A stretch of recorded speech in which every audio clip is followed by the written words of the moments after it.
In November of last year, a rumour ignited. A mythical item known as the PS5, I think that's how you say those runes, was supposedly blessed upon this cursed rock we call home. Many denied this tale, however I was a firm believer. Back in January I began my search in earnest to see if I could confirm the rumours and possibly even attain one of these artefacts for myself. With 4 tabs open on my monitor, my eyes widened and I gasped. Upon clicking the refresh button for the 46,267th time, there it was. And 3 weeks later, it was in my possession.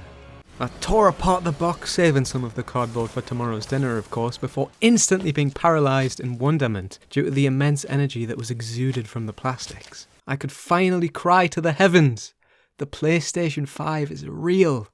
You might think I'm a bit mad in my hunt for the PS5, but in my defence, I've never owned a PlayStation before, so I feel like my purchase was at least a little bit justified there. After Platinum and Demon's Souls, I was trying to decide which of the games in the PS Plus collection to play, and I did so with my very sophisticated methods that I cannot share due to multiple warnings from Parliament. God of War it was. And you know what? God of War is a damn good video game. My opinion of it is certainly a little bit skewed because I've not really played any of the many third-person action-adventure games with a focus on storytelling, but even so, I think God of War is a very, very good game. But it is also absolutely not this perfect 10 out of 10, 50 quintillion time Game of the Year award winner, and while it does get quite a lot right, it also gets quite a lot wrong. And I hope that that's what Ragnarok will remedy. Pretty much everyone who had a more cynical view of the game agreed that God of War 2018 had a boatload of potential. But now that I've seen the trailer for Ragnarok, I've grown a bit more wary of what the sequel will bring. Stop thinking like a father for a moment and start thinking like a general! No! This video does contain spoilers for the entirety of God of War 2018, but if you've clicked on a video about its sequel, you probably know what happens in the game anyways. I also want to warn you that this video structure is all over the place because I can't write a coherent video. Which is quite similar to how God of War's structure is also all over the place. Unlike many modern games, it's not an open world, it's very much a linear game with one large open area that's flooded with content. The Lake of Nine's integration into the game's main structure isn't actually too bad. Every so often a trace will say, "Hey, maybe you should play the rest of the game that we slaved away to make. We only spent 5 years of our lives on it."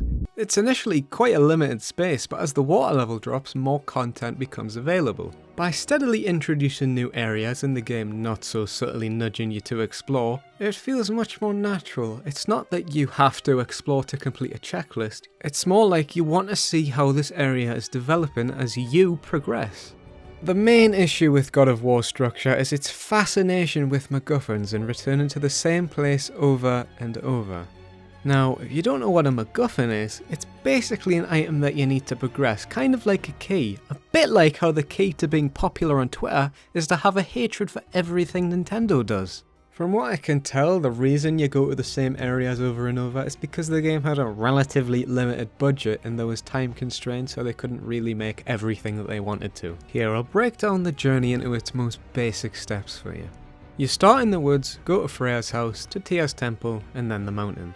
Then it's back to Tyr's, Alfheim, back to the mountain, back to Freya's, Thamur, back to Tyr's, back to Freya's, Helheim, back to Freya's, back to Tyr's, back to mountain, back to Helheim, back to Tyr's, in the snake, back to Thamur, back to Tyr's, and Jotunheim.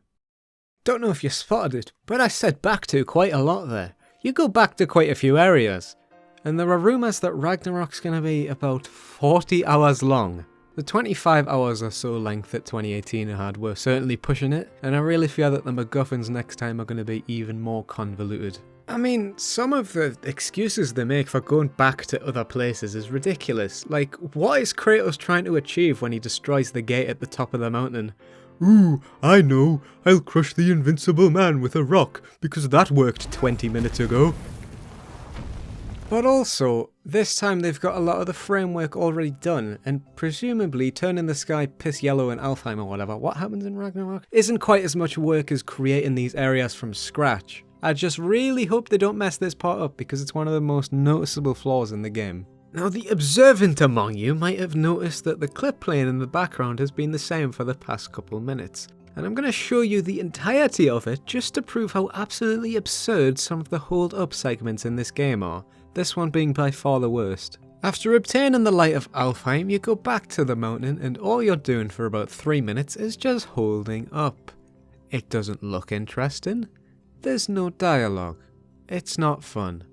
It's astonishing to me that this one in particular made it into the final game. Who thought it was a good idea to just stare into a black cloud? It's made all the more frustrating by the fact that the black breath is never explained beyond it's just magic. But again, the Lake of Nine's really well put together. Despite being side content, it's still fantastic, and some of the mini stories and dialogue here do play a part in the plot. Kratos watering down fables to their most basic components is humorous at first, but when he finally tells a good story at the end of the game, it's so much more meaningful because it makes the change in his character that much more apparent.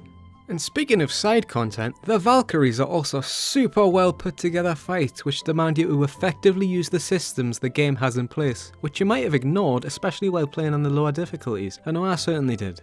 Questioning whether my armor or runic attacks were suitable for the fight beneath Freya's house or the one at the peak of Muspelheim, and coming up with new strategies for each of the 9 fights was so satisfying. Each member of the Valkyria Corporation has their own abilities, providing unique battles, all while subtly preparing you for the genuinely really difficult fight against the company's CEO. It's ironic then that the rest of the bosses from the series known for its over-the-top boss fights are almost identical. Fighting a troll is pretty cool for the first time, and maybe even the second time, but it's exhausting to fight the same thing 10 times. Especially when this is in the same game as the fight against the dragon Hrazalia, which looks and feels incredible.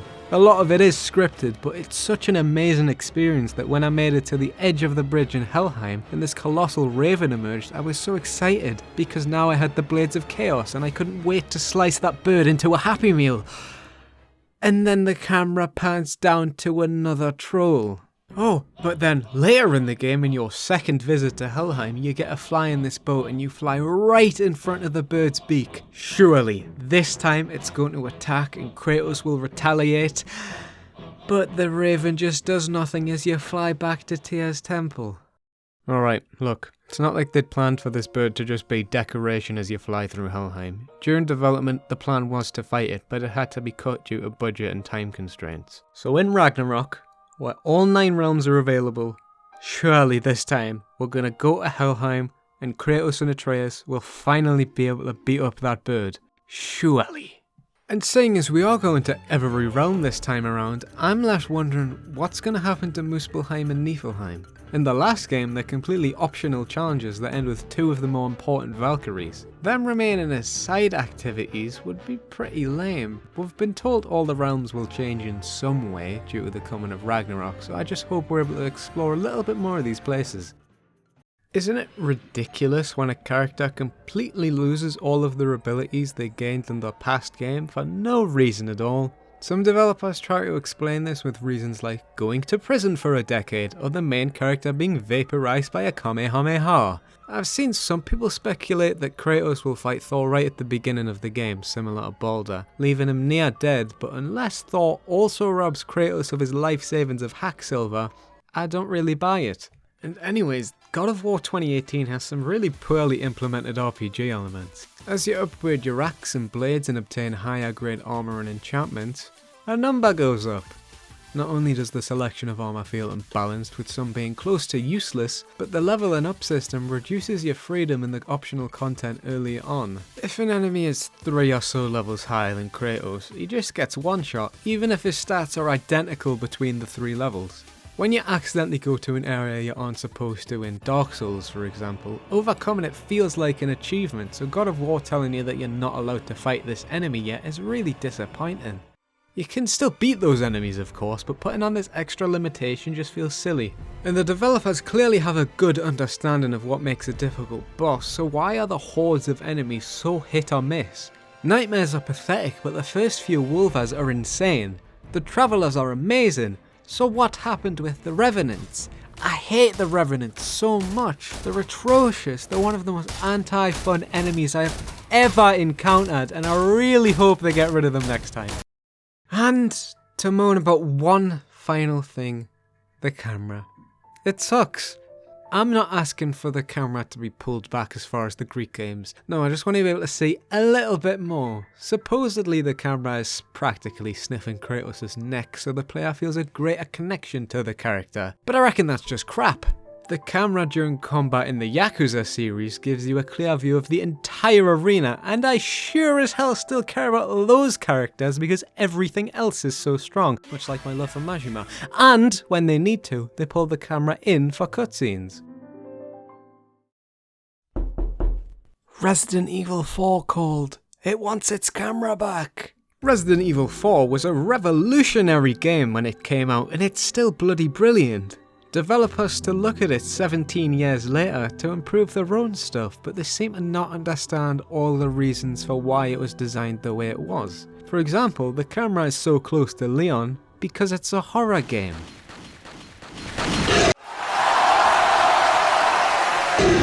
You can't see much and it takes time to turn, but that's the point. When you hear a noise or the music just goes bonkers, it's frightening because you might not immediately see the danger and you need to actively look for it. The Souls series has an infamously bad camera, but at least you can see what's directly behind you. In God of War, Kratos really should have gone to Specsavers because he really can't see that much. And the enemies know this, so they just throw these red and yellow lolly sticks at Kratos so he knows, I'm gonna attack you in a minute. And then Kratos goes, ah! And then he blocks, or parries.